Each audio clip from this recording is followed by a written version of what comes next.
Los días más grandiosos eran los ventosos.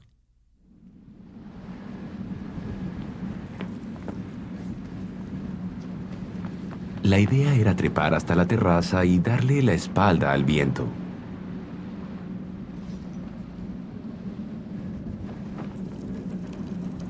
Los niños se aferraban con fuerza a las ramas de palmas secas.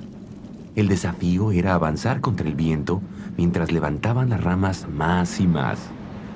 Ganaba el que alcanzaba el final de la terraza sin haber permitido que el viento arrancara la rama de sus manos. Jax podía sentir el viento que venía de los confines de la tierra y bajaba por la rama y sus brazos hasta llenarlo con tal poder y exaltación que gritaba sin cesar hasta que sus brazos y hombros se vencían y soltaba la rama que era arrastrada por el viento junto con sus gritos.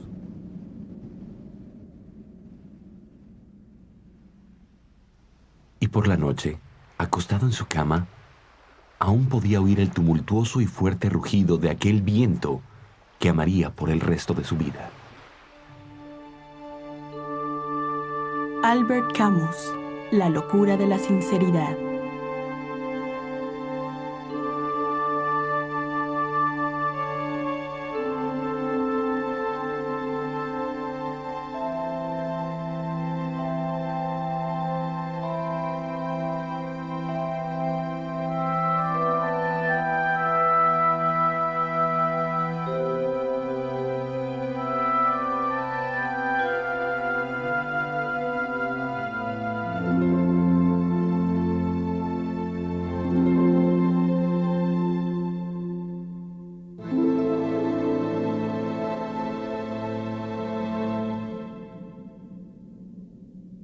Primera parte, lo absurdo.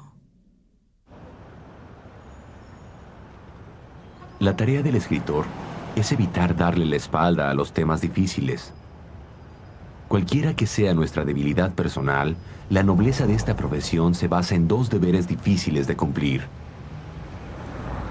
negarse a mentir sobre lo que uno sabe y resistirse a la opresión.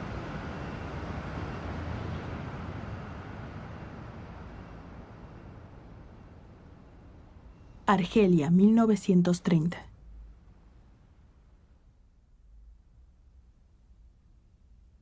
Un amigo me llevó a un ensayo de La Celestina en el Teatro de l'Équipe. En el escenario estaba un hombre pálido y delgado que yo había conocido antes. Se llamaba Albert Camus. Fuimos presentados. Él había leído mis poemas, yo había leído Adentro, Afuera. Ya nos conocíamos de cierta forma. Y así nació una gran amistad. Hacíamos largas caminatas por las colinas de Argelia. Una noche el puerto estaba maravillosamente iluminado y estábamos sentados en una banca cuando apareció una pequeña vendedora de flores. Camus me compró unos lirios. Me dijo que eran lirios de Florencia. Me emocionó ese simple gesto de un joven que yo sabía era muy pobre. Yo sabía que su vida era muy difícil. Estaba aislado y afiebrado. Me sentí muy emocionada por su regalo. A mis padres les preocupaba que yo saliera tanto con este muchacho. Volví a casa después de la caída del sol. No quería hablar con nadie. Era la típica jovencita enamorada. Y luego nos fuimos de Marruecos. Mis padres decidieron que yo necesitaba un cambio de ambiente.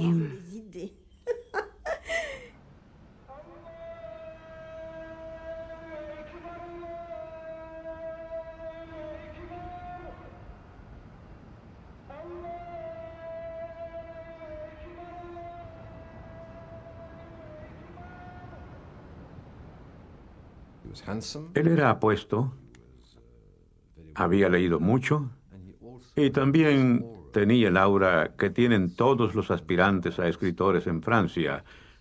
Los escritores son respetados hasta en los lugares de provincia, como era Argelia en aquellos días. Ser un Pied Nord es tener antepasados europeos, italianos, malteses, españoles o franceses. Y la mayoría de los Pied Nord, como Camus, eran de origen sumamente humilde. Su madre era una vendedora de carbón analfabeta que apenas podía hablar. No había ni un solo libro en la casa. Camus perdió a su padre cuando tenía solo unos meses de edad durante la Primera Guerra Mundial. Cuando comenzó a asistir a la escuela secundaria, era un extraño. Venía de un suburbio muy pobre, Bellecourt. De pronto se encontró rodeado por muchachos que venían de familias de oficiales, abogados, profesores de universidad. Se sintió perdido. Camus tenía dos Argelias en su mente. Una era la Argelia de las playas y las muchachas. Una vida fácil y centrada en el cuerpo y comunidades que tienen que coexistir, aunque en realidad no se conocen casi nada. Los colores, era extraordinariamente sensible a los colores, a la naturaleza. Pero creo que también tenía una Argelia algo mística en su mente. Trabajaba de manera algo obsesiva. Silence, messieurs et mesdames, silence. Je m'étonne, messieurs, qu'on ait mené si grand bruit autour de cet asile. Car enfin, s'il fallait donner une preuve de... La playa entera vibraba al sol y me apretaba la espalda. El sol había comenzado a quemarme las mejillas y sentí que se formaban gotas de sudor en mis cejas. Era el mismo sol del día del funeral de mi madre. Y una vez más, era la frente lo que más me dolía, y se me hinchaban todas las venas al mismo tiempo bajo la piel.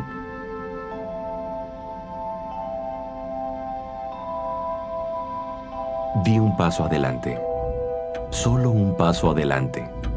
Sin sentarse, el árabe blandió su cuchillo y lo extendió hacia mí en el sol. Era como una larga espada metálica apuntada hacia mi frente. Se me tensionó todo el cuerpo y me aferré aún más a mi pistola.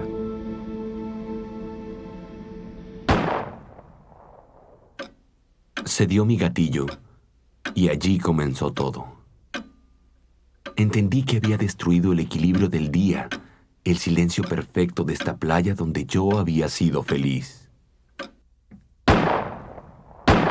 Le disparé al cuerpo sin vida 4 veces más, y las balas se hundieron en el cuerpo sin dejar marca alguna.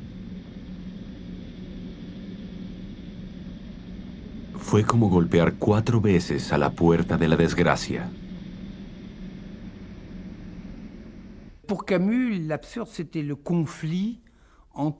Para Camus, lo absurdo era el conflicto entre el deseo de vivir de la juventud y el descubrimiento de la muerte. No olvidemos que Camus era muy joven cuando descubrió que tenía tuberculosis. En aquella época, la tuberculosis era mortal. Morsault es el tipo de hombre que no tiene conciencia. No le preocupa la muerte. Era joven e iba a la playa. Amaba la realidad cotidiana, simple y elemental. Y la muerte que provoca es involuntaria y absurda. Mata a un árabe que ni siquiera conoce porque se asustó por un momento, porque el sol se reflejó en el cuchillo del árabe, porque el sudor le cegaba los ojos y disparó. De ese momento en adelante entra en el mundo del discernimiento. Y el mundo del discernimiento es el descubrimiento de lo humano. Uno es cuestionado por los demás, por el juez, por el abogado y por el tribunal.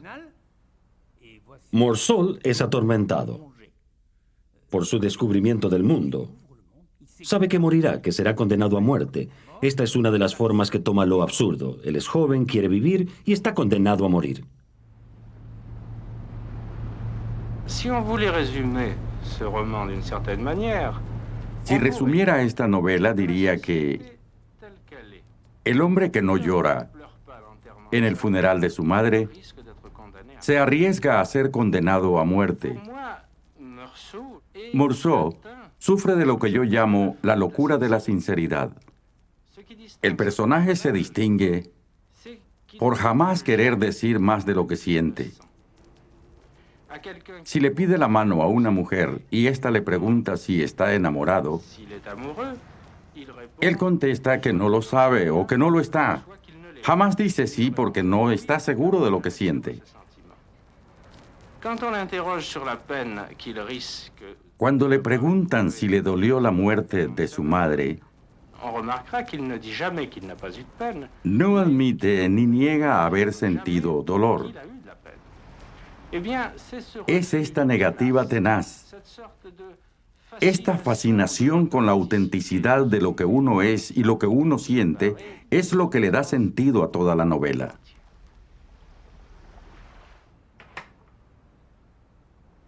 Sus cartas eran muy gentiles.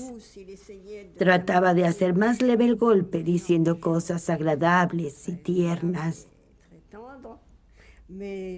Todo esto era muy lindo, pero ocultaba una indiferencia subyacente. De hecho, era bastante indiferente y decía que el amor no existía. No creía en el amor. Y por eso no estábamos de acuerdo. Era un hombre con corazón, excepto cuando hablaba de amor. Había sufrido una catástrofe con su primer matrimonio. Eso lo había desgastado mucho. Estaba pasando por una etapa difícil. Más tarde cambió, pero en aquel entonces estaba agotado. En los círculos universitarios de Argelia, Camus era muy conocido y las damas se sentían atraídas hacia él.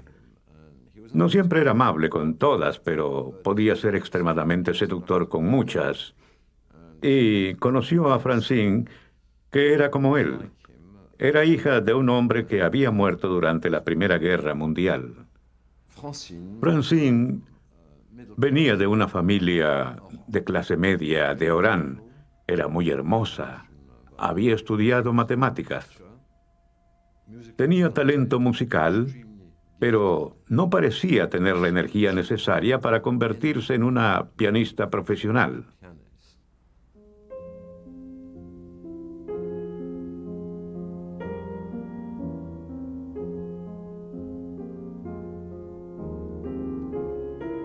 Moi, j'étais plutôt moche.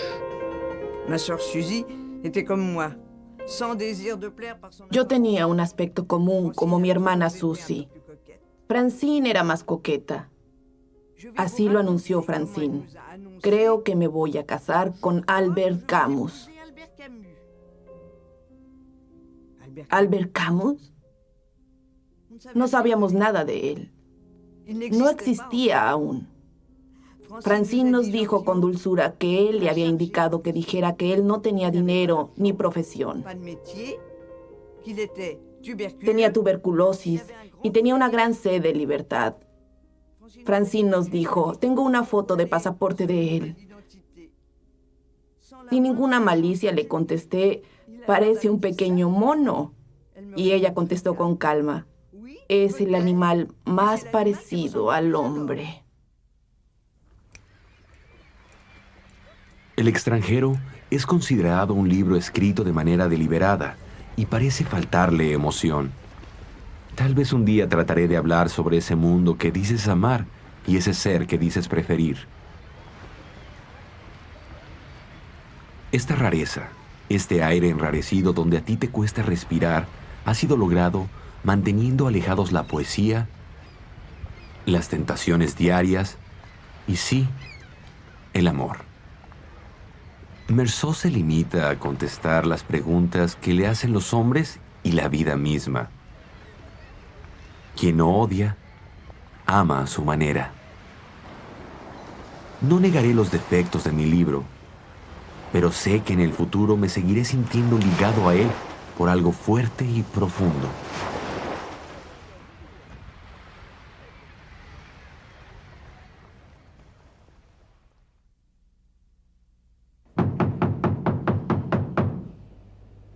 Segunda parte. La revolución.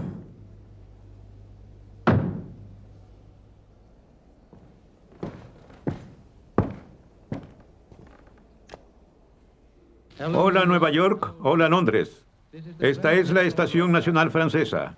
Es un placer saludarlos desde París. Estamos luchando, pero es la víspera de la liberación. Los alemanes están ocupando ciertos puntos de la capital. La rebelión no es la revolución. La rebelión ha sostenido a la resistencia durante 4 años. Ha sido el rechazo obstinado, total y ciego de un sistema que trató de poner a los hombres de rodillas. La rebelión nace primero en el corazón, pero luego se traslada a la mente. La emoción se convierte en idea. El impulso espontáneo se convierte en acción concentrada. Ese es el momento de la revolución.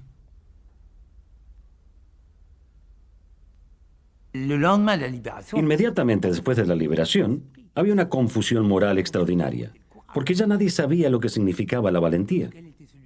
¿Quiénes eran los valientes?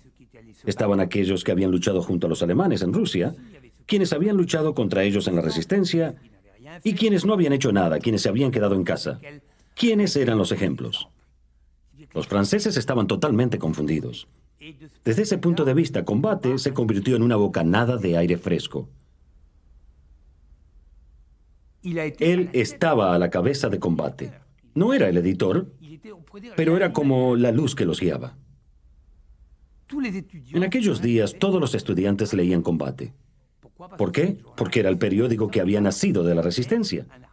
Y tenía un artículo diario firmado AC, Albert Camus, o sin firma alguna.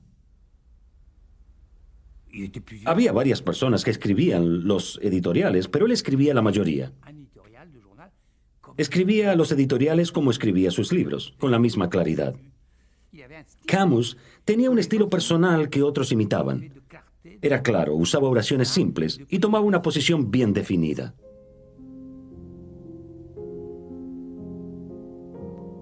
Albert et Francine étaient séparés. En 1942, elles regagneront. Albert y Francine estaban separados. En 1942 ella regresó a Oran. Albert se quedó en Chambon-sur-Lignon. No recibimos más noticias de Albert hasta después de la liberación.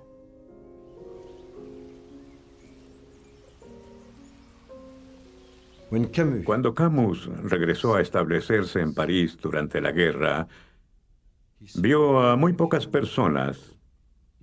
No comía bien y tampoco tenía mucho dinero. Vivía en hoteles pequeños y miserables. Conoció a Janine Tomasi, quien más tarde se convertiría en Janine Gallimard, o sea, la esposa de uno de sus amigos más íntimos, Michel Gallimard. Gallimard era la casa editora más importante de París. Camus fue adoptado por los Gallimard y obtuvo lo que siempre le había faltado, una familia. Se volvió parte de la tribu Gallimard. Ellos lo cuidaban.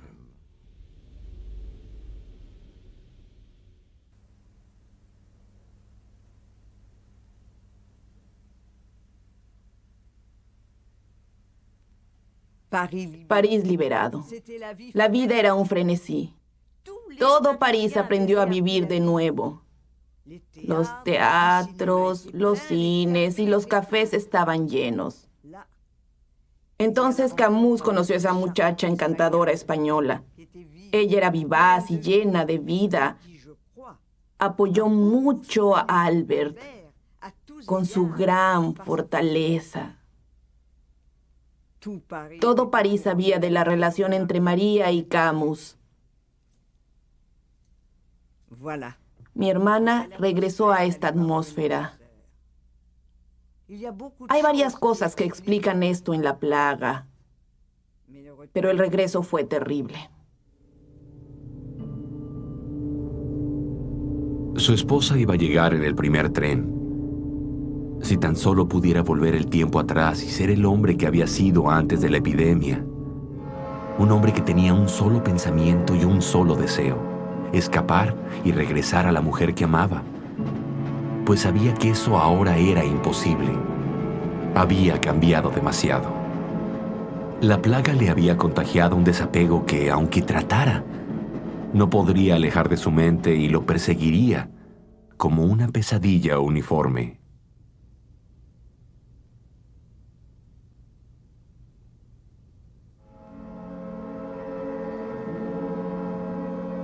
Con los brazos alrededor de ella, dejó que fluyeran sus lágrimas, sabiendo que éstas le permitirían evitar comprobar si la cara, apretada contra su hombro, era la cara que había soñado tantas veces o la cara de una extraña.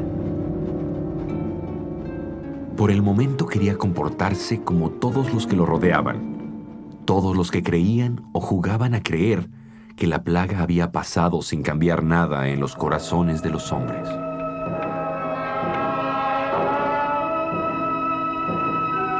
María Cázares interpretando a Lady Macbeth.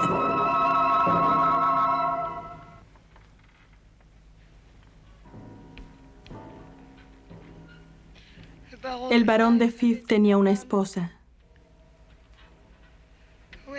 ¿Dónde está ella ahora? ¿Y estas manos? ¿Alguna vez estarán limpias?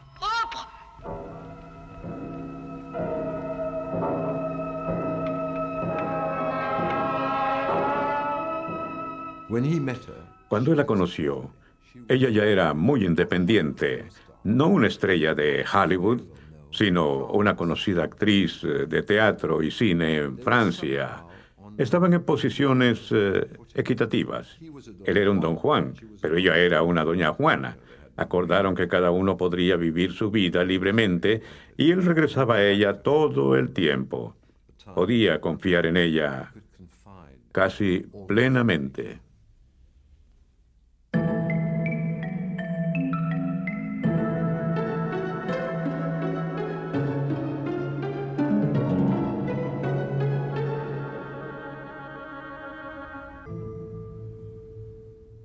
No había nadie como él en la literatura norteamericana. Su serenidad era realmente increíble. Era un hombre que, cuando la gente joven, los muchachos y las muchachas vieron a ese hombre seguro de sí mismo hablar en las universidades, se dieron cuenta de que era un buen mozo. Demasiado delgado en aquel entonces, cuando vino a América. Y en él encontraron al héroe. Algunas personas encontraron al héroe que no teníamos. Él era un personaje impresionante y poco común que había participado en la resistencia francesa. Era un escritor que hablaba de temas éticos. Aún así, había algo en él que era impenetrable, algo muy misterioso y ambiguo.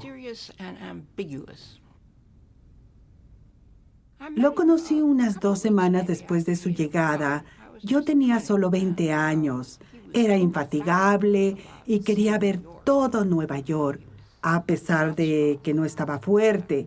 De hecho, estaba bastante enfermo. Se convirtió en mi guía, no al revés. No solo era infatigable, sino irreprimible.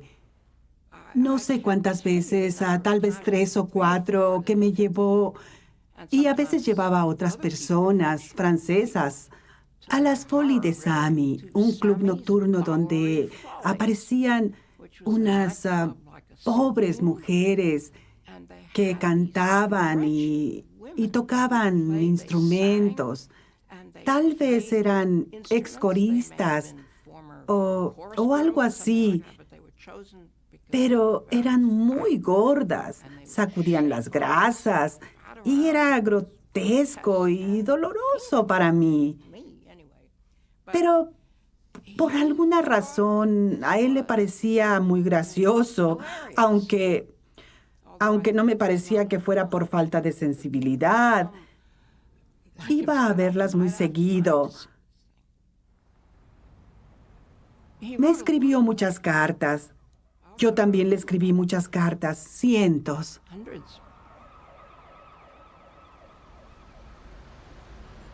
Querida Pat, aquí estoy de nuevo en mi antigua París, tras 12 días en alta mar. Días que estuvieron llenos de ti, con mi pena y con la maravillosa y desesperante situación entre nosotros. París está tan hermosa como nunca y es mi único consuelo. He caminado a solas por la ciudad varias veces. Es la única manera de caminar en ella contigo.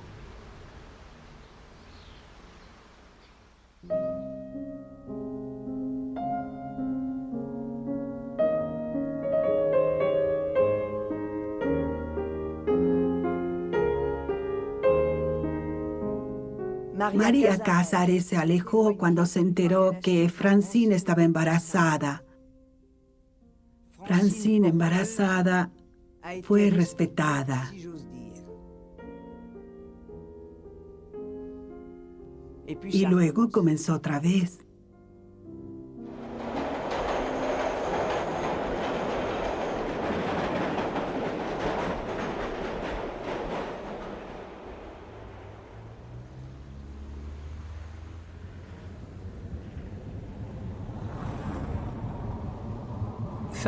Sartre y Camus se conocieron a través de la literatura y de cierta forma a través de la resistencia.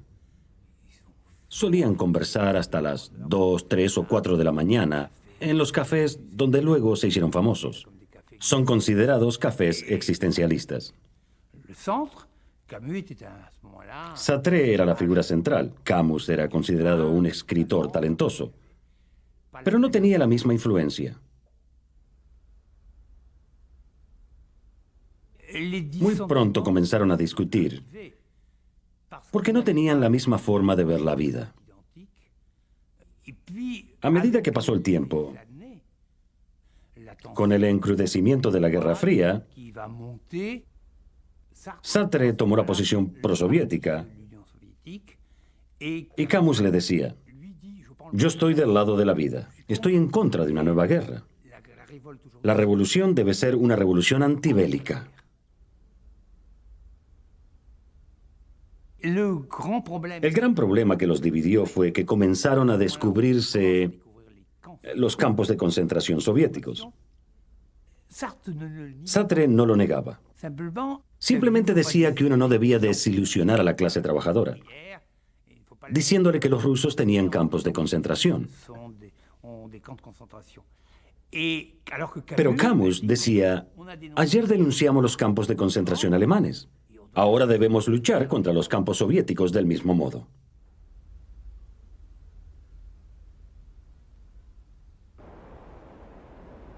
Para poder existir, el hombre debe rebelarse, pero la rebelión debe respetar los límites que descubre en sí misma. Al contemplar el resultado de un acto de rebelión, debemos preguntarnos cada vez si permanece fiel a su primera promesa noble, o se olvida su propósito y se arroja a un cenagal de tiranía y servidumbre.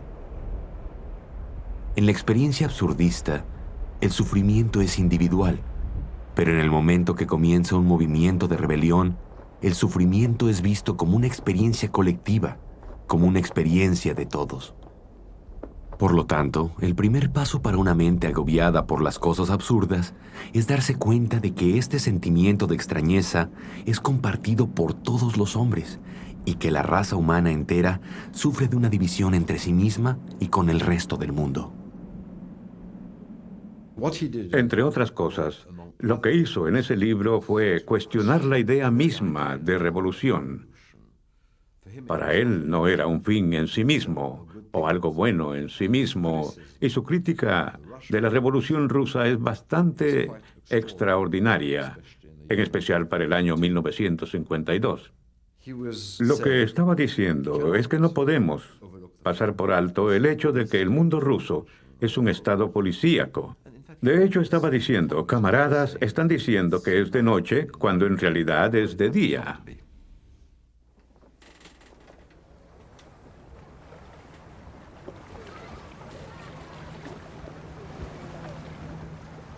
En aquel entonces, aún había un floreciente partido comunista en Francia.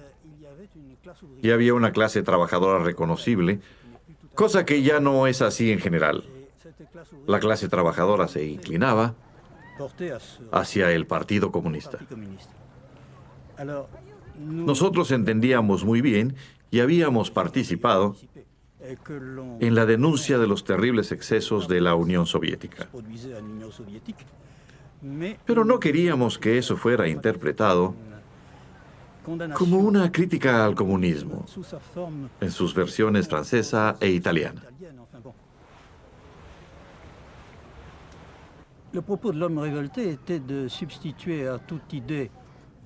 El argumento de El Rebelde era reemplazar las ideas de la revolución con el concepto de rebelión. Esto nos parecía demasiado abstracto. Nos parecía idealista y fuera de contexto. Fuera de contacto con la realidad. En el periódico Los Tiempos Modernos, discutimos la crítica que le íbamos a dar. Obviamente había que escribirla. Nadie quería hacerlo, nadie quería aceptar el desafío. Esto duró unos 6 meses hasta que Sartre solucionó el asunto. Dijo, debe hacerlo Janson. Su razonamiento me pareció bizarro. Dijo que al menos yo lo haría de manera gentil. ¿Y lo hizo gentilmente? Creo que fui gentil, pero duro. Camus culpa a los estalinistas de estar cautivos en la historia. Pero ellos lo están más que él. Si la rebelión de Camus desea ser deliberadamente estática, solo afecta al mismo Camus. La rebelión es un gran libro abortado. Señor director, estoy algo cansado de ver que otros veteranos de la guerra y yo, que jamás dimos la espalda a las luchas de nuestros tiempos, debemos tomar clases de eficacia de críticos que solo han participado en la marea de la historia desde su cómodo sillón. La amistad también puede volverse totalitaria. Una mezcla de presunción sombría y vulnerabilidad siempre ha evitado que te digan toda la verdad. Como resultado, eres víctima de una yerma inmoderación.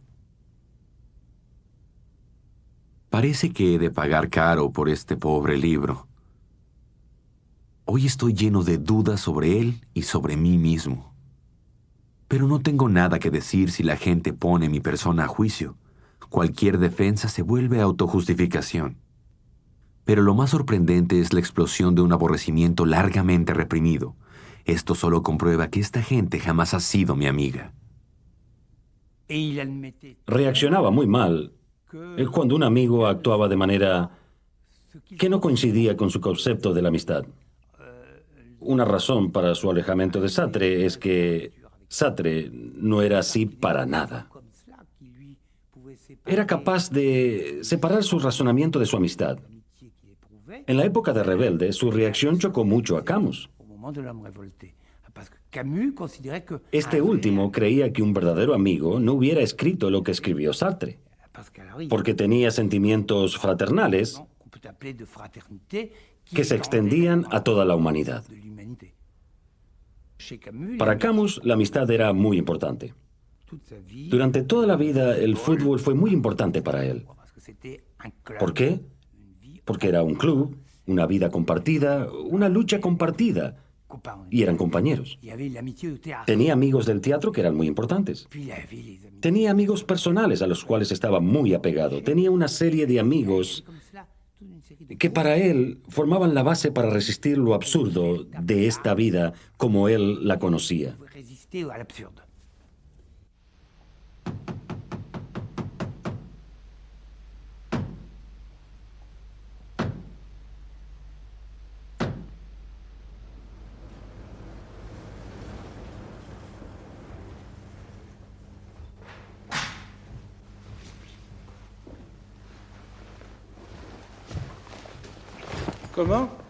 ¿Cómo dice? ¿Que por qué trabajo en el teatro? Muchas veces me hago esa pregunta. La única que he encontrado, sin duda, parecerá banal. Simplemente el escenario es el único lugar en el mundo donde soy feliz.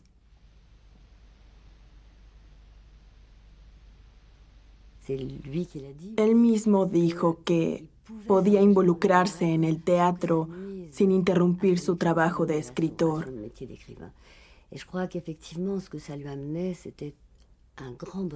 Creo que le otorgaba una gran felicidad y un sentimiento de calidez y solidaridad, algo que ya no encontraba entre sus amigos. También la alegría de hacer algo que siempre había disfrutado, presentar en escena historias de la manera grandiosa que las cuenta el cuerpo.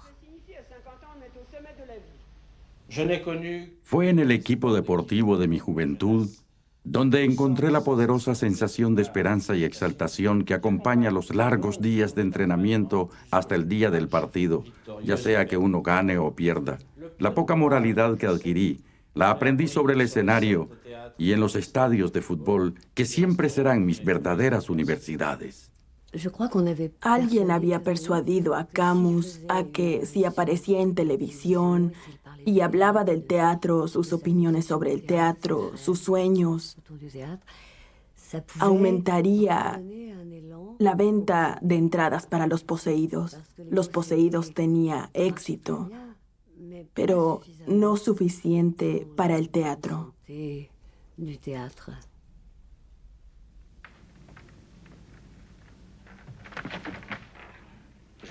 ¿Te asusté? Perdóname. No fue nada. Me confundí. ¿Qué pasa? Nada. Te confundí con otra persona. ¿Qué tienes en la mano? ¿Qué mano? La derecha es un cuchillo.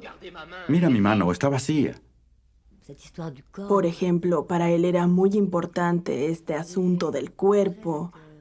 Opinaba que los actores debían respirar profundo, debían usar sus cuerpos como los atletas o los bailarines.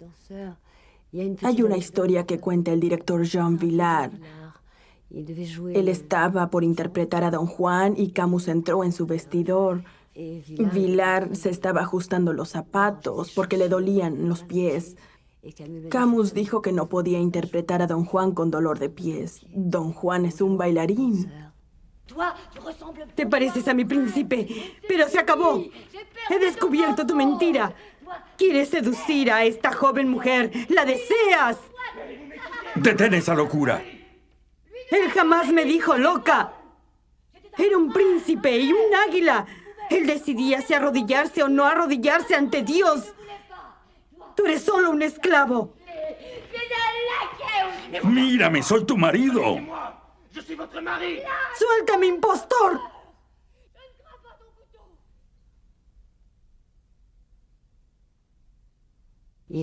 Quería producir Los Poseídos por mucho tiempo. Todos los personajes de Dostoyevsky lo afectaban mucho. Creo que en los personajes de Dostoyevsky había una sensación de exceso similar a la de sus propios personajes.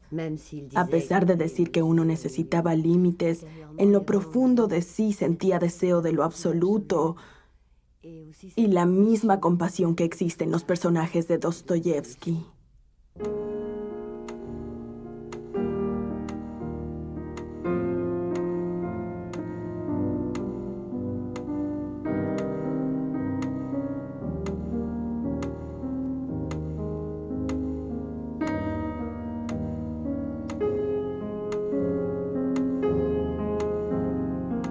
He encontrado a Francine en un estado alarmante. Esperaba que hubiera recuperado su equilibrio. Al contrario, he descubierto que su depresión se ha convertido en una neurosis complicada por manifestaciones de ansiedad y obsesión. Aparte de mi cuñada Christiane, nadie de su familia puede ayudarla de verdad ni entenderla. Pero ahora es demasiado tarde. Mi hermana parecía estar muy resignada. No sufría constantemente. Se aferró y luego se quebró.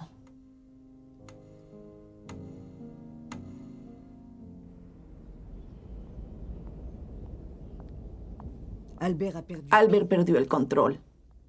Lloró y lloró. Se está alejando. Se está marchando. Christian está enloqueciendo.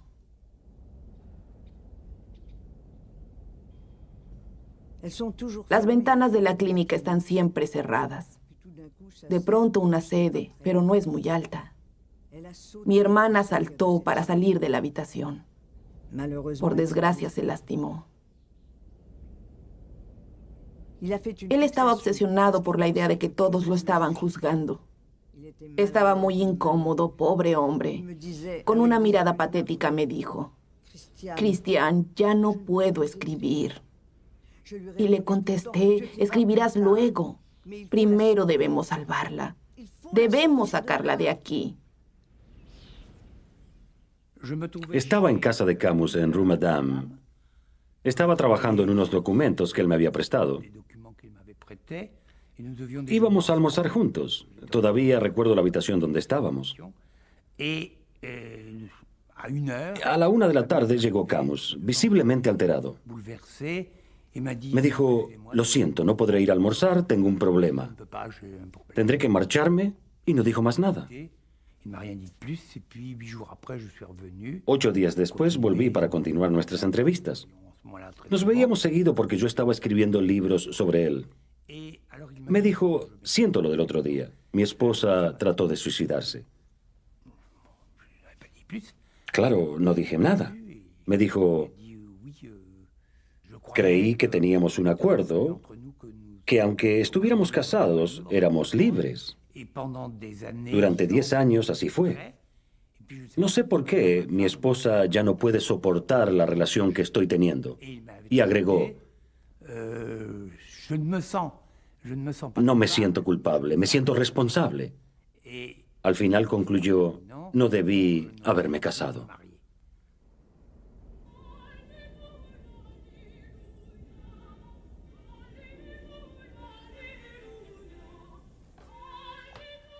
La caída apareció en 1957. Es sobre un abogado eminente de París.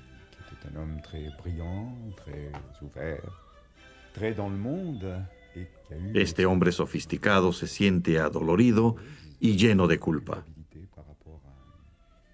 por no haber ayudado a alguien en peligro. Por esa razón abandona todo y se exilia en Ámsterdam, donde vive en la soledad. Pasa la mayoría de su tiempo en un bar llamado Ciudad de México, donde confiesa y se acusa a sí mismo, y donde busca quien lo escuche para liberarse de su soledad, de su desesperación y de su culpa. La caída. Y bien, voilà. Hace pocos años era un abogado en París. Un abogado muy conocido. Me especializaba en causas nobles. Solo me sentía cómodo en las situaciones exaltadas. Mi profesión satisfacía este deseo y me aliviaba de la amargura hacia los hombres porque siempre se sentían endeudados conmigo y yo no les debía nada. Considere esto, querido caballero. Yo vivía impunemente. No estaba sujeto a ningún juicio. No estaba en la silla del acusado, sino por encima de todo. Como los dioses que ocasionalmente bajan en una máquina para transmutar la acción y darle sentido. Después de todo, estar en las alturas es la única forma de ser admirado por muchos. Los jueces castigaban y los acusados pagaban por sus crímenes. Y yo estaba libre de todo deber, Era inmune a todo juicio y sanción. Reinaba libremente, bañado por la luz divina. Esta satisfacción sin fin me hacía sentir, me cuesta admitirlo, me sentía elegido. Esta convicción me elevaba por encima de la vida cotidiana. Me elevé literalmente durante años, lo cual lamento profundamente.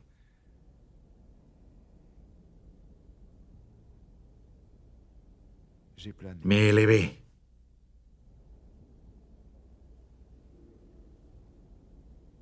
Hasta una tarde cuando...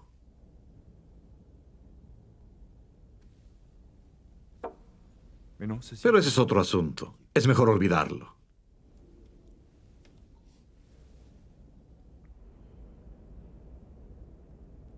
El personaje de Clemens representa la duplicidad, el hecho de que somos todos dobles. Clemens es odioso, cínico, irónico y al mismo tiempo emotivo y generoso. Está abierto al mundo, pero también atrapado en su soledad. Claro que Camus está presente en la caída, pero no es Clemens.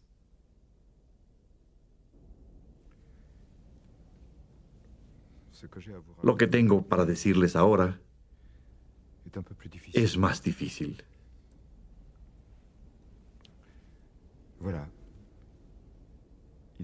Tiene que ver con una mujer.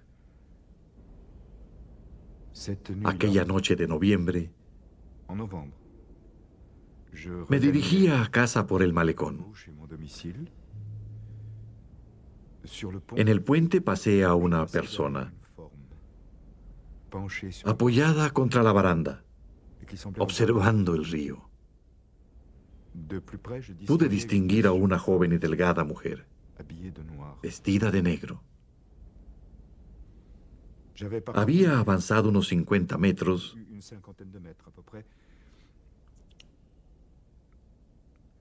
cuando oí un sonido que resonó en la noche silenciosa. El sonido de un cuerpo cayendo al agua. Casi de inmediato escuché un grito que se repitió varias veces. El grito pareció viajar por el río y luego se extinguió. El silencio de la noche helada parecía interminable. Quería correr, pero no podía moverme. Me dije que debía hacer algo pronto. Y sentí una debilidad irresistible que me corrió por todo el cuerpo. Olvidé lo que pensé entonces. Demasiado tarde, demasiado lejos. Algo por el estilo.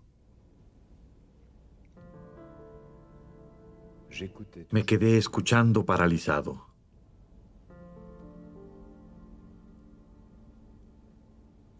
Luego me alejé bajo la lluvia. No le avisé a nadie.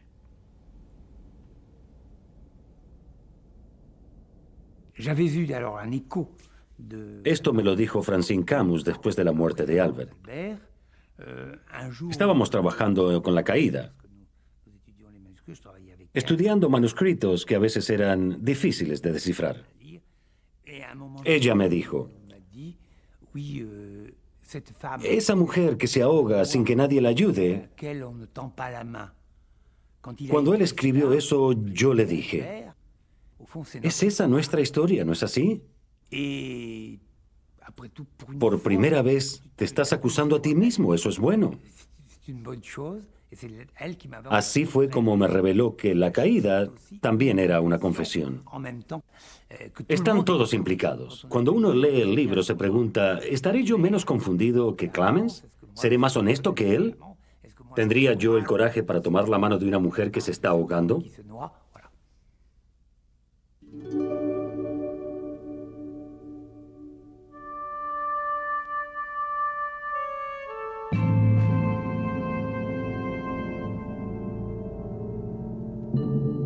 Hoy en día la gente habla de una nación argelina. Esto me exaspera.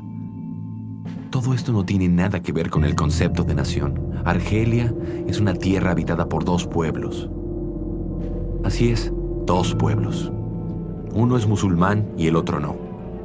Ambos tienen igual derecho a obtener justicia y a preservar su tierra natal. Me angustian los eventos allí. Argelia me está ahogando.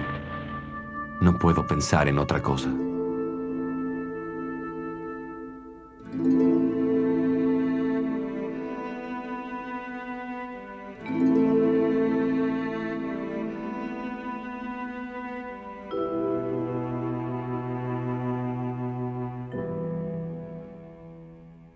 Estábamos sentados almorzando y él estaba muy nervioso.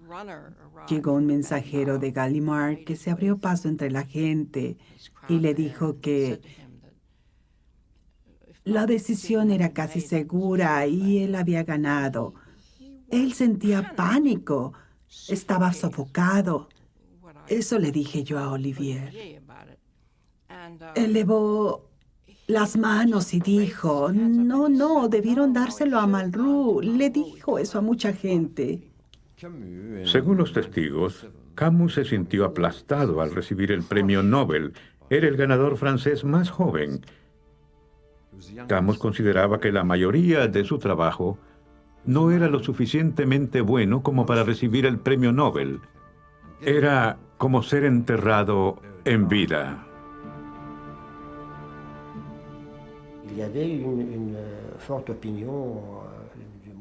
En Suecia había fuertes opiniones sobre la guerra de independencia en Argelia. Claro que esto provocó cierta tensión. En Francia también estaba el conflicto entre Camus y Sartre después del libro El Rebelde. Así que estaban pasando un par de cosas muy desagradables. Cualquiera que sean las circunstancias de su vida, ya sea obscuro o temporalmente famoso, que esté inmerso en el fuego o libre para expresarse por un tiempo, el escritor puede recuperar una sensación de comunidad que lo justifica con la sola condición que acepte en la medida que pueda todo lo posible las dos responsabilidades que representan su profesión, servir a la verdad y a la libertad. Albert n'avait jamais eu l'idée de suggérer à Francine, ni même de lui offrir. A Albert jamás se le ocurrió ofrecerle un vestido de fiesta a Francine para esa ocasión. Y ella vivía su vida en una clave menor, podría decirse. Por eso sus amigas le prestaron todo. Una le prestó un collar, otra sus aros. Le ayudaron a conseguir un vestido hermoso. Se puede decir que aquella noche Francine estaba adornada con el amor de las mujeres de Oran.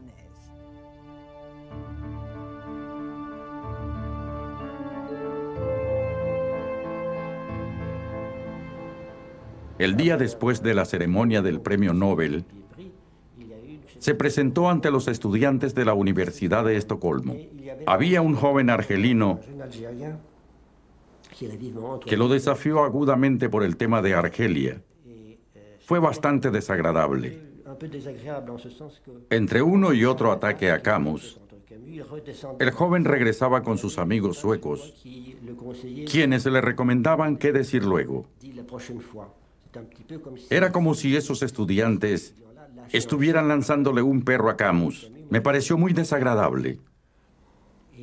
Fue entonces que Camus pronunció su famosa declaración sobre su madre y la justicia. Dijo algo así: En este momento están cayendo bombas sobre los tranvías de Argelia. Mi madre podría estar sentada en uno de ellos. Si eso es justicia, prefiero tener a mi madre.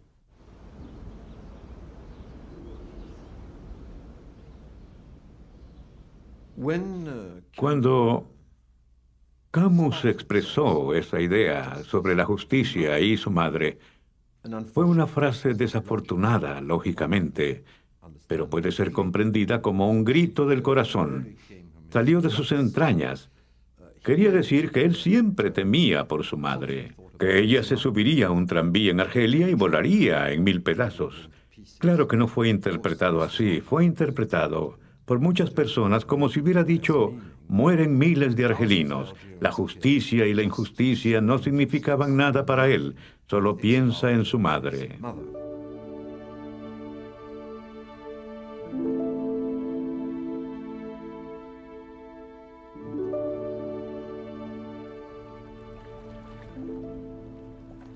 Después de recibir el premio Nobel, Camus fue desterrado por 2 razones.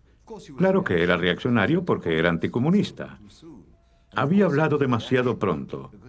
Desde luego que era reaccionario porque no aceptaba la idea de la independencia. Sentía que él también tenía derecho a vivir en Argelia.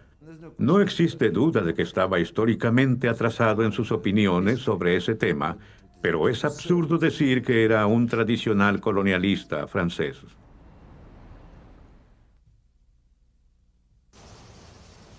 Tercera parte. La felicidad.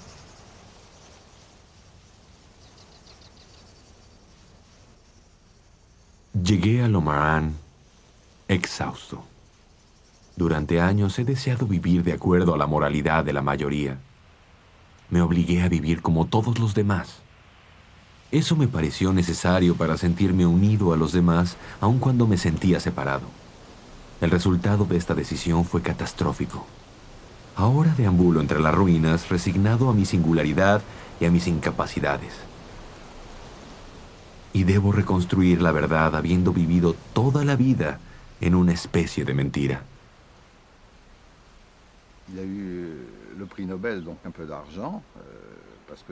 Había ganado el premio Nobel, así que ya no era pobre.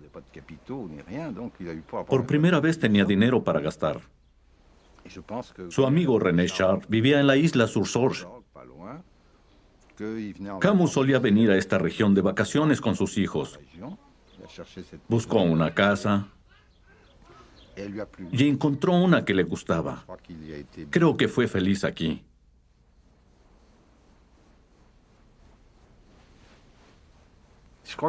Era importante porque estaba exiliado. Estaba desterrado de Argelia. Para él, Argelia era el sol. Era su país natal. Vivía en una profunda soledad. Si no hubiera sido por sus amigos, hubiera estado muy aislado.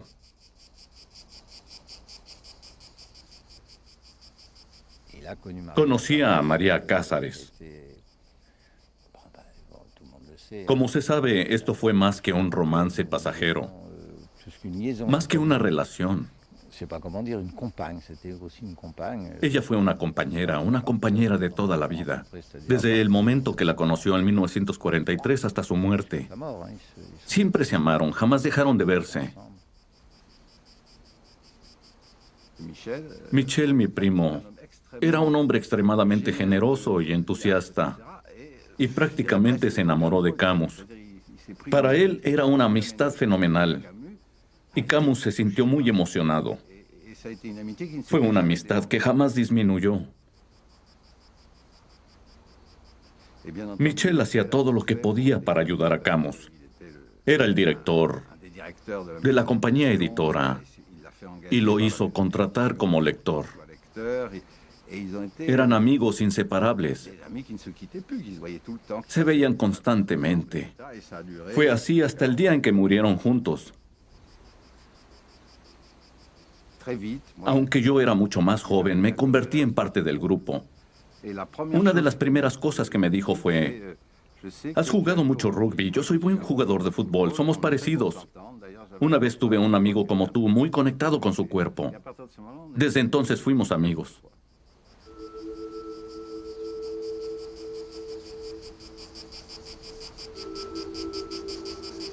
A Albert no le gustaba el lujo.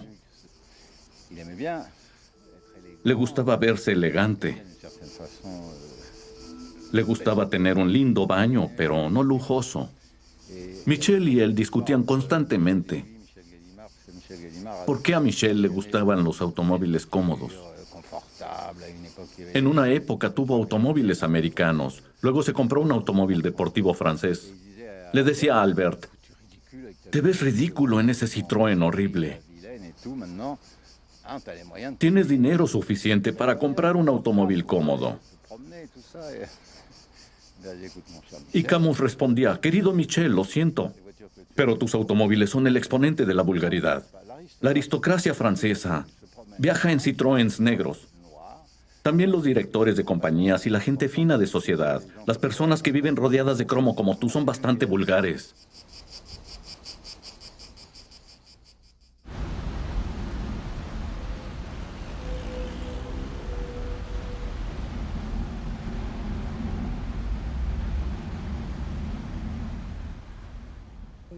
Conocí a Camus a principios de 1957, en circunstancias bastante graciosas, en el Café Flore.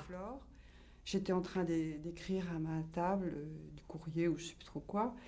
Il m'a remarqué. Él me vio y envió a uno de sus amigos a invitarme a sentarme con ellos. Yo no pertenecía al círculo intelectual de París,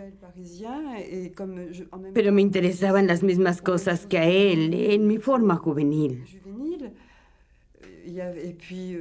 Y nos llevábamos muy bien. Nos reíamos mucho. Creo que yo lo hacía feliz. Creo que así era.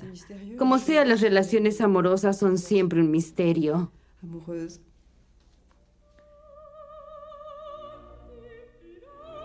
Es difícil hablar de la vida privada de uno. Al mismo tiempo, es una parte tan importante de mi vida que no hablar de ella es tan extraño como hablar de ella. Es muy difícil y no sé si es correcto.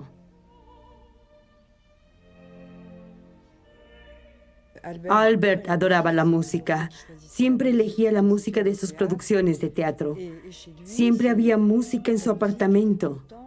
La música estaba siempre presente.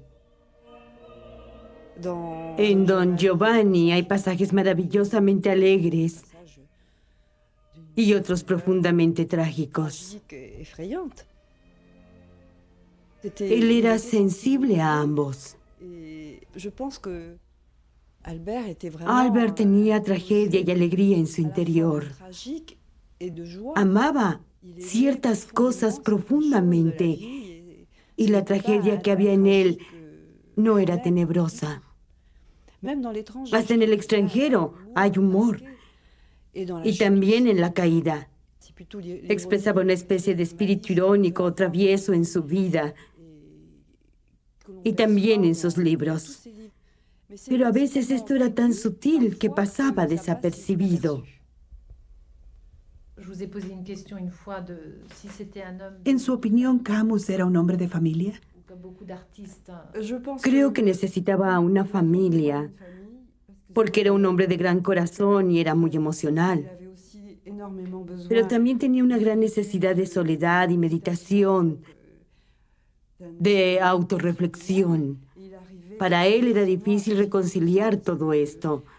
Es difícil ser una persona solitaria, un autor recluso, y al mismo tiempo necesitar contacto humano.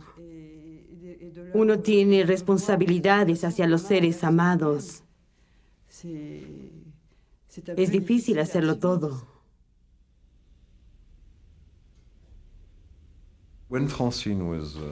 Cuando Francine estuvo muy enferma, Camus, que estaba separado de ella, pero se sentía muy unido a sus hijos. Tuvo que separarlos de ella. Su hija fue a Oran con su abuela y Jean se quedó en Francia con los Polles. Para ambos, pero en especial para Camus, fue una época extremadamente difícil.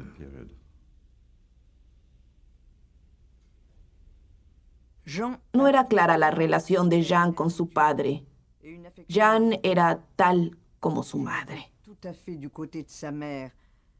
Temperamental y sensible. Tenía poderes psicológicos sutiles. No creo que admirara mucho a su padre.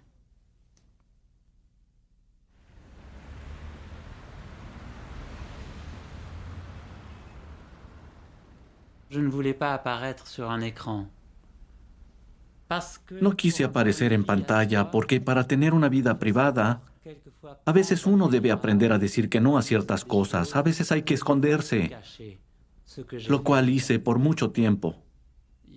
Durante 3 años fui muy mal alumno.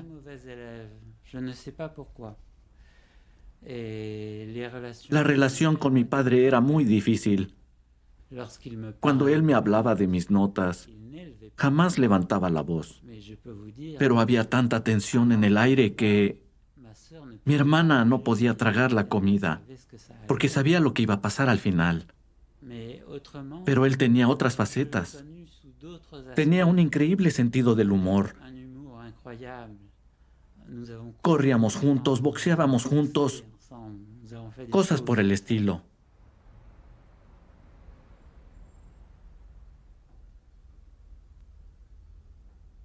Catherine tuvo una enfermedad de pequeña que la dejó con un problema de la visión. De niña pensaba que se volvería ciega. A veces escuchábamos el toc, toc, toc de alguien que intentaba navegar en la oscuridad. Era Catherine.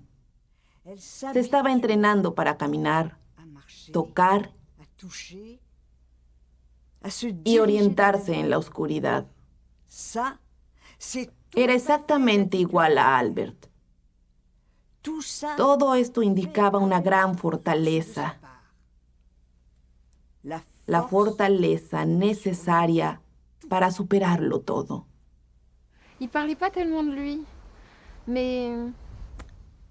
No hablaba mucho sobre sí mismo,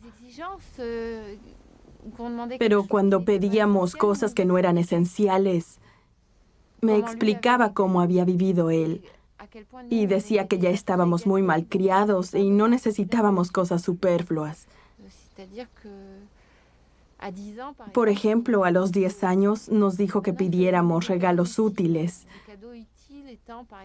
como una mochila para la escuela.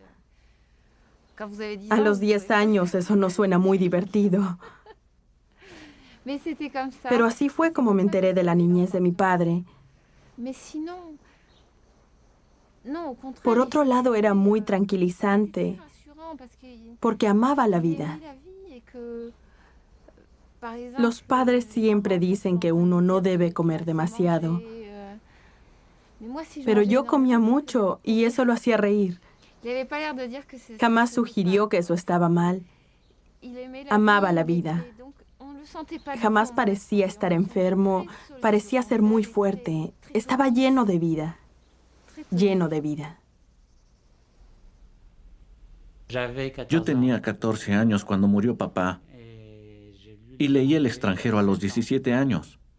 Decidí que necesitaba tiempo antes de leer sus libros.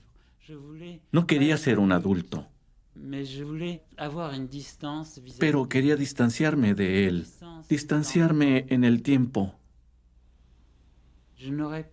Jamás hubiera imaginado que un hombre que amaba los deportes, que era un poco macho, no esperaba encontrar la sensibilidad o lo que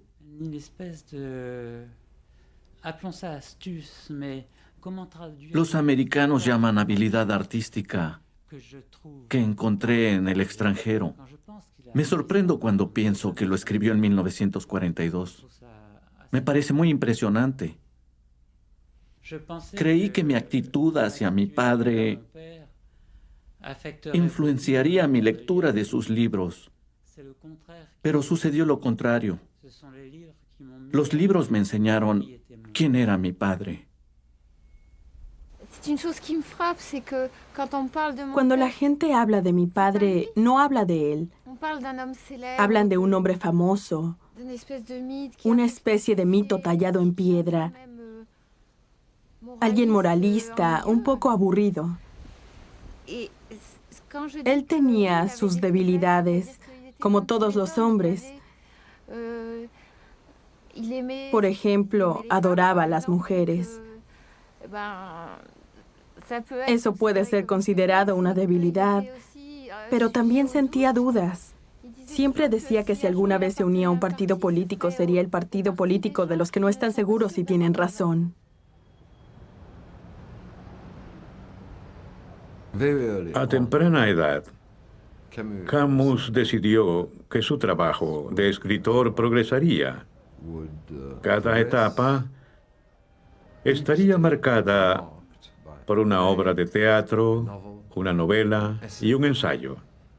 El primer ciclo, como lo llamó él, fue el ciclo de lo absurdo y luego siguió la rebelión, la revolución. Hacia el final de su vida sintió que estaba entrando en un ciclo totalmente distinto, el ciclo de su némesis, de su felicidad. Y empezó a escribir una novela que iba a tener 2 volúmenes. Al mismo tiempo, empezó a revisar la historia de su familia.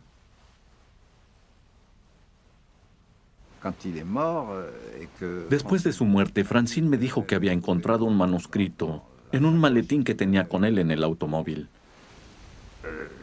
Un manuscrito incompleto de El primer hombre. Yo me sorprendí mucho. Pero desde su juventud, Camus había tenido un plan maestro para su trabajo, desde el momento que decidió que sería escritor. Así que anotó sus ideas para El primer hombre. Pero además había ocurrido una especie de corte en su vida. Estaba harto del mundo literario y se había sumergido por completo en el mundo del teatro. Había adaptado Los Poseídos y pensó que sería mucho más feliz. Y ahí estaba con los actores y el grupo de teatro.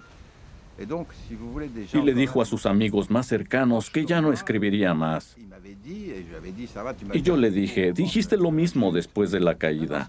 Y dijo, no, esta vez me he secado.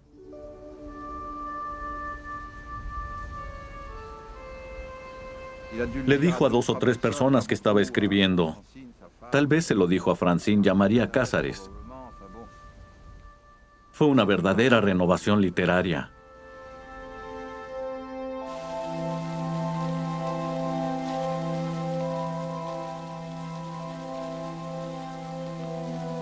Una tarde, Jacques estaba volviendo a casa con un plato de papas y queso después de hacer sus mandados. Una moneda de 2 francos se deslizó de su bolsillo y cayó ruidosamente sobre el pavimento.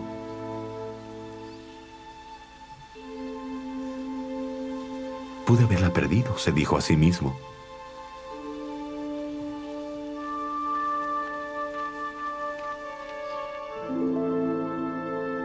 Jacques sabía que era incorrecto ocultar esos 2 francos y no quería hacerlo.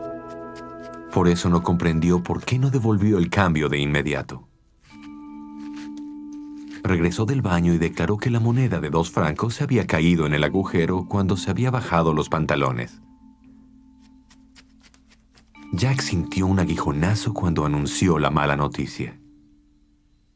Su abuela permaneció en silencio y lo estudió con sus helados ojos celestes. ¿Estás seguro?, dijo al fin. Sí, la escuché caer. Muy bien, dijo la abuela. Vamos a ver.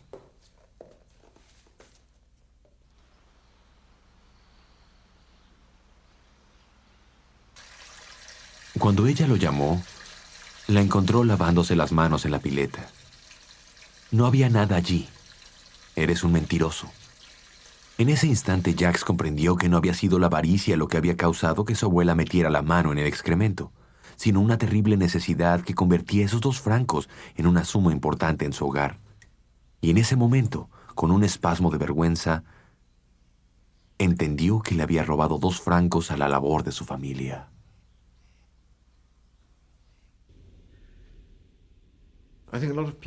Creo que mucha gente entendió quién había sido Camus de niño cuando leyó El primer hombre. Su madre había sido alguien que no hablaba de sus sentimientos. Él podía hablarle a ella, pero no con ella. Había tenido un padre ausente, lo había perdido cuando tenía solo unos meses de edad. Allí, en este libro póstumo, de pronto nos dimos cuenta, en especial porque el libro que dejó inconcluso es muy autobiográfico. Sabemos más sobre Camus gracias al primer hombre que gracias a ningún otro de sus libros.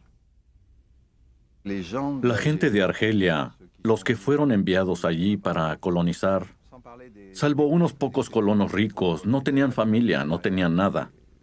Eran inmigrantes. No tenían pasado y muy poco futuro. Cada vez que un hombre empezaba una nueva vida, era el primero, como el padre de Camus. Para mí ese es el significado del primer hombre.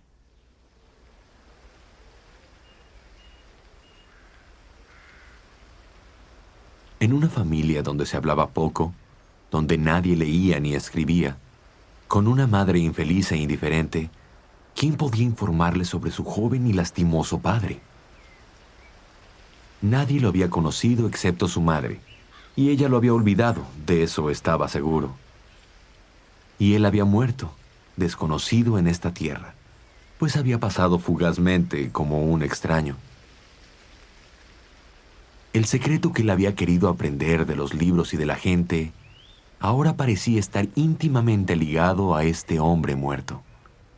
Este padre más joven, con lo que había sido y lo que se había vuelto.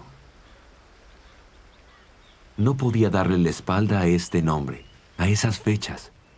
Para él, su padre estaba vivo una vez más, una vida extraña y silenciosa, y le pareció que una vez más lo iba a desamparar. Dejaría a su padre para deambular una noche más por la interminable soledad a la cual había sido arrojado. Dándole la espalda a la tumba, Jacques Cormery abandonó a su padre. Lo que realmente me afectó es que sentí que con este libro se estaba liberando de todo aquello que le había sido doloroso, que aceptaba su soledad y afirmaba quién realmente era, y con el estilo del primer hombre, que es más lírico que sus otros libros. Afirma su sensualidad, su amor a la vida, pero de manera mucho más física, con palabras que poseen mucha más carne. Y eso me gusta porque es una especie de rebelión. Y la rebelión es vida.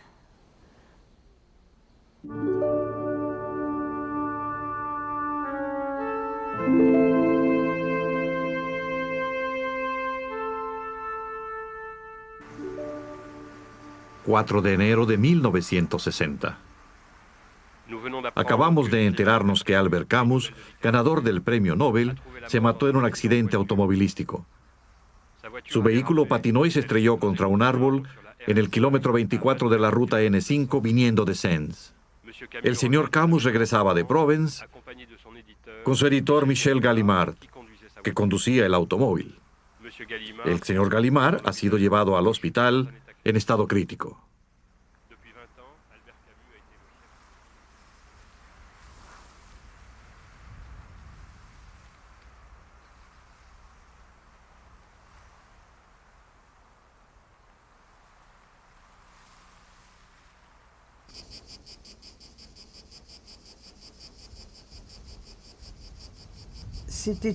Fue un brillante día de enero en Orán. Francine lideraba la procesión, claro. Yo iba atrás con la señorita Sellers. Ella lloraba y lloraba. Estaba devastada por la muerte de Camus. Lo amaba. Y María. María fue muy discreta. Era una dama, ¿sabe? En un momento Francine me dijo, ¿qué pasará con María Cázares? ¿Crees que estará sola ahora? Pobrecita.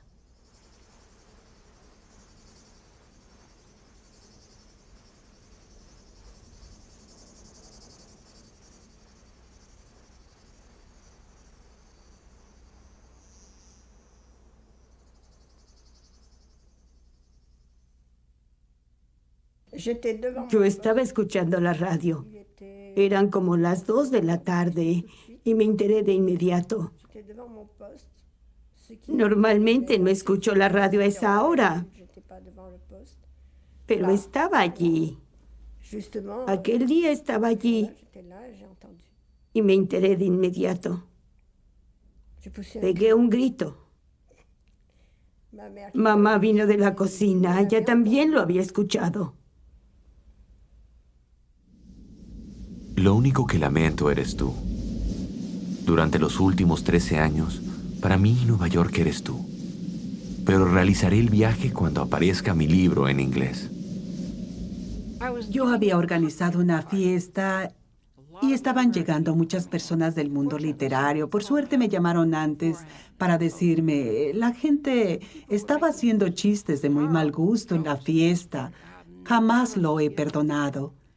Recuerdo que un crítico conocido dijo que la relación entre el editor y el autor es como un cuchillo puesto al cuello. No era lo que quería escuchar en ese momento, ese ataque al amigo más íntimo de Camus. No hay una buena manera de enterarse de algo así. Estoy segura de que algunas de las personas que lo conocían aún hacen duelo por él. A veces yo me siento así. Esta horrible separación nos recuerda como nunca antes lo mucho que nos necesitamos constantemente. Te espero lleno de fuerza y pasión. Mi amada, mi ardiente jovencita, mi amante. Cuando leas esta carta, solo nos separarán 2 o 3 días. Yo estaba aquí. Estaba esperando a Albert. Esperé en vano. De hecho, sentí una premonición. Sonó el timbre de la puerta y pensé que era él. Pero era un amigo que había escuchado la noticia en la radio. Yo no tenía una radio. Así que vino a decirme. Dijo que había habido un accidente. No tuvo el valor para decirme que él estaba muerto.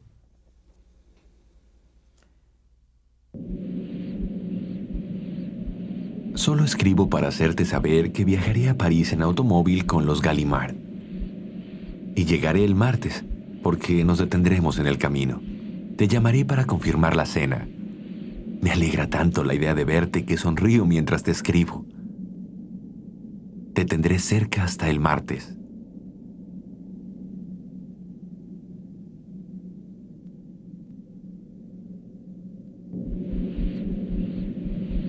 Mi ternura. Esta es mi última carta. Ha comenzado mi regreso y me siento feliz. Hasta el martes, mi amor. Ya te estoy besando y te bendigo desde el fondo de mi corazón. Hasta que no termine este monstruoso libro, no habrá paz para mí.